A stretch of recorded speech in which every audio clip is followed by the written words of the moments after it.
Ceux qui ensoleillent la vie des autres éclairent également leur propre existence. Prenons une petite lanterne et ouvrons la porte d'une maison.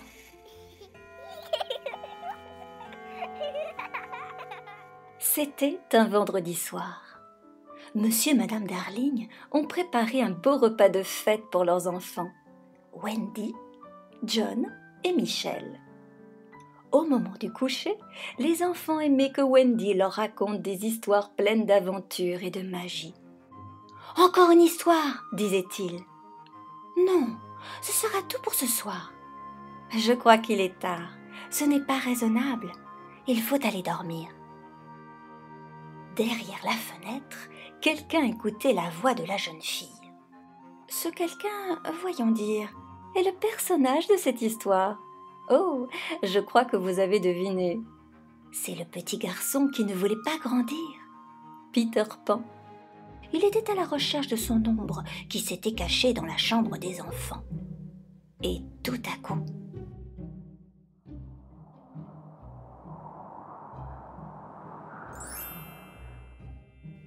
Qui est là?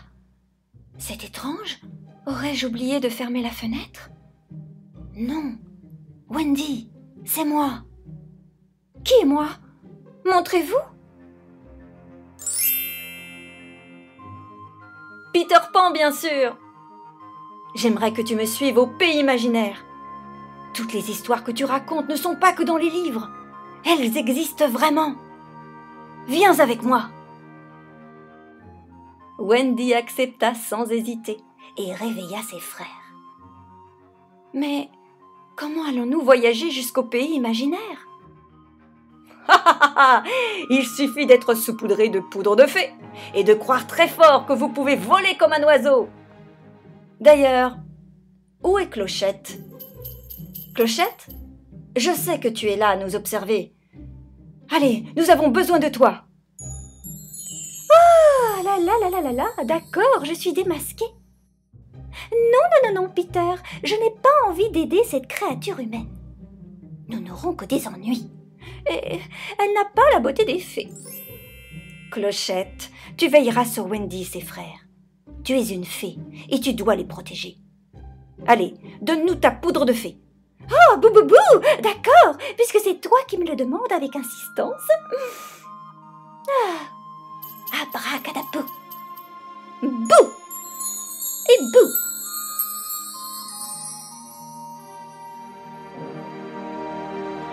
Et en avant au pays imaginaire.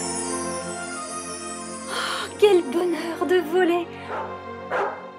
Oh, au revoir, Nana. C'était la nurse à 4 pattes de la famille Darling. Nana se demandait pourquoi ses petits maîtres virevoltaient dans les airs et partaient de la maison sans elle.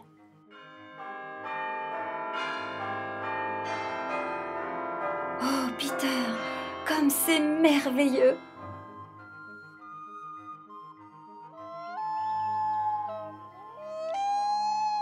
Je vous présente mon refuge. C'est ici que se trouvent les enfants perdus. Les enfants perdus? Oui, Wendy. Ce sont des orphelins que nous avons recueillis avec Clochette.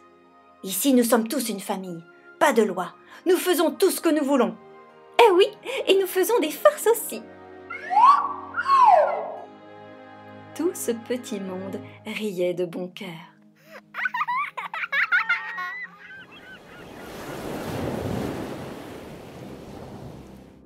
Mais au loin, dans le côté sombre du pays imaginaire, se trouvait un navire pirate dirigé par le redoutable capitaine Crochet.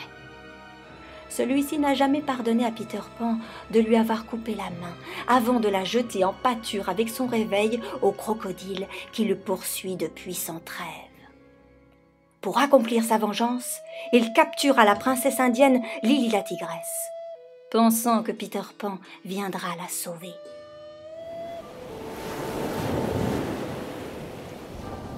Aussitôt prévenu de l'enlèvement, Peter Pan se rendit à la lagune aux sirènes avec Wendy pour savoir où le capitaine Crochet avait caché Lily la tigresse.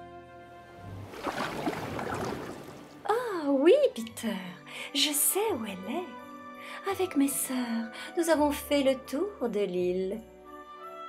La princesse est cachée dans la grotte du diable. Allez vite la délivrer, le temps est compté. Ah, et maintenant laissez-moi rêver à devenir une humaine et retrouver mon beau prince.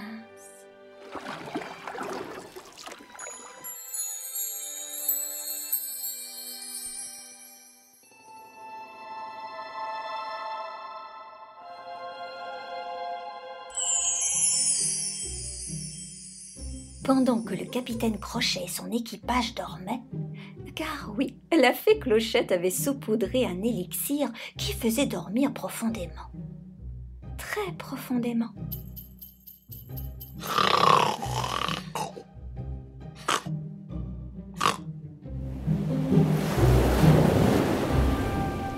Peter Pan libéra Lily la tigresse et la ramena chez les Indiens.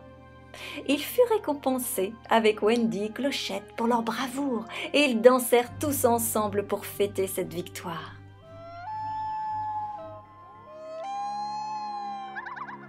Peter offrit à Wendy un flacon magique à souhait qui appartenait au royaume des fées. « Tu es des nôtres maintenant. » Et Wendy lui offrit en retour un baiser sur la joue. Pouf! Le soir, Wendy racontait de belles histoires à tous les enfants perdus et aux petites créatures de la forêt. Elle était devenue leur maman. Toute l'affection qu'ils portaient tous à Wendy rendait terriblement jalouse Clochette.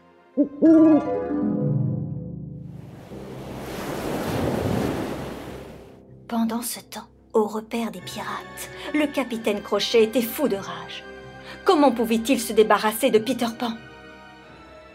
Et il eut soudain un plan diabolique. Il réussit à trouver la fée Clochette et la rendre encore plus jalouse de Wendy. Peter Pan la chasserait et Wendy serait la compagne de Peter. Dévastée, Clochette révéla la cachette de Peter Pan.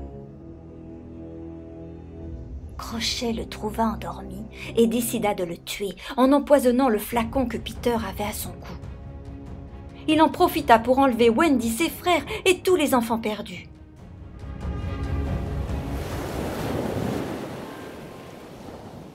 Quand Peter se réveilla, Clochette se trouva prise de remords et dit tout à Peter. « Oh, le flacon que tu portes a été empoisonné par le capitaine Crochet. Tout ceci est la faute de Wendy, mais surtout de la mienne. Je suis trop jalouse. » Fâché contre elle, Peter Pan voulut la bannir pour l'avoir trahi. Alors Clochette prit la potion de Peter et but le poison.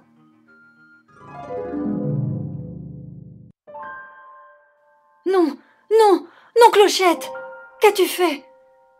Elle se meurt. Je dois faire appel à tous les enfants qui croient aux fées. Allez les enfants, j'ai besoin de vous. Oui, vous qui me regardez. Croyez aux fées. Croyez aux fées. Croyez aux fées. Croyez aux fées.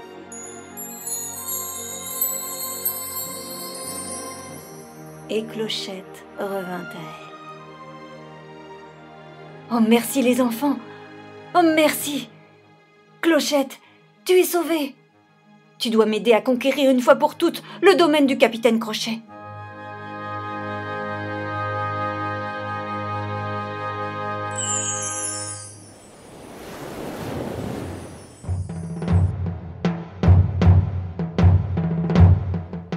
Aussitôt, Peter et Clochette retournèrent au bateau pirate et une bataille sans merci s'engagea.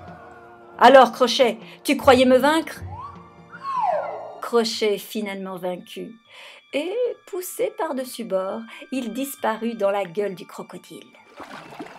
D'ailleurs, il paraît que le capitaine Crochet est toujours en train de gronder dans le ventre du crocodile. C'est très difficile de digérer ce genre de personnage, voyez-vous.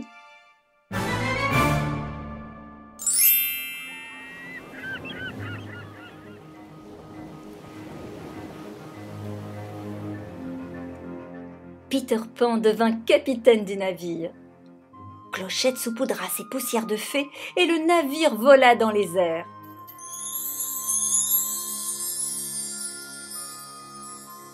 Pour Wendy et ses frères, il était temps de retourner à Londres, car leurs parents et Nana devaient s'inquiéter de leur absence.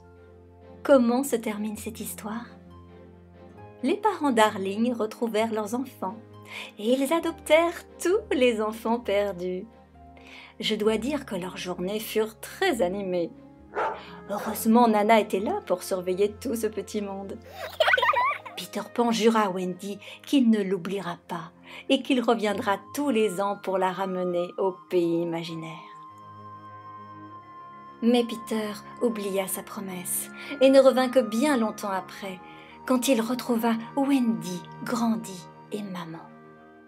Il emmena alors sa fille Jane, puis une fois que celle-ci est devenue grande, sa fille à elle, Margaret. L'auteur mentionne aussi que ce cycle continuera pour toujours. Toi qui m'écoutes, peut-être que l'auteur nous a fait une farce du pays imaginaire. Et si Peter Pan avait grandi et qu'il était parmi nous, un adulte créatif qui n'avait jamais perdu son âme d'enfant? Vous en connaissez un certainement autour de vous, n'est-ce pas?